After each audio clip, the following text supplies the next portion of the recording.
Let's get to Paul, who's tracking those tides and the flooding chances. Paul, we see this a lot around the holidays. It's this time of year, yeah. and this is the full moon tonight. The moon is just peeking over the horizon right now. The full moon in December, called the cold moon.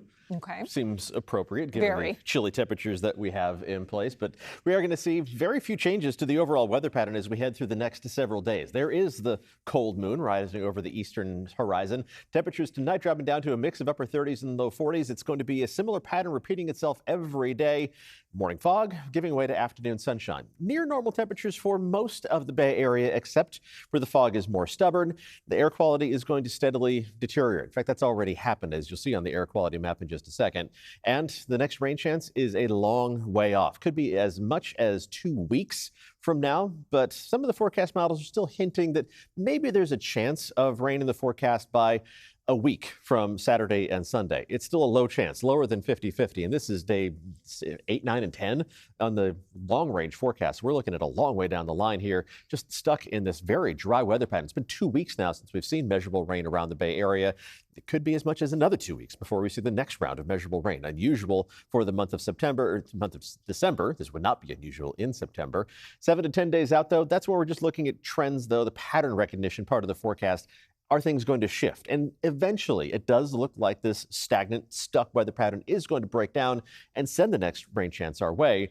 It's just going to take a while for that to happen. And while we're waiting on the next chance of rain to wash some pollution, specifically smoke from wood-burning stoves and fireplaces, out of the atmosphere, the air quality did retreat to the moderate, even unhealthy for sensitive groups category. No spare the air alert from the Air District for tomorrow. In fact, they're still forecasting a mix of good and moderate air quality in store for us, but I really think that it's going to be more likely that we see the yellow and orange dots prevailing across the board. And you can see that haze in the horizon as we look out from the top of Salesforce Tower right now. Temperature is only 46 degrees in Livermore. Inland in the East Bay, it was chilly today. High only 53 in Concord. You're back down to 50 right now.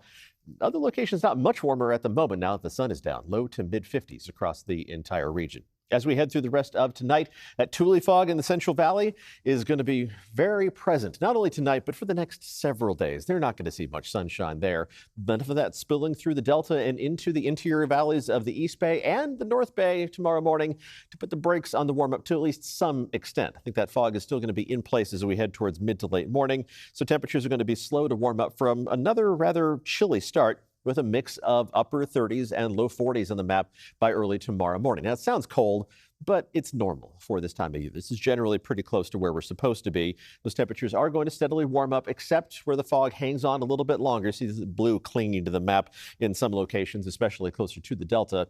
Now, farther to the south, temperatures are going to get up into the low to mid 60s from Monterey to Hollister, while temperatures closer to the coast, mostly low 60s, low to maybe mid 60s in the Santa Clara Valley.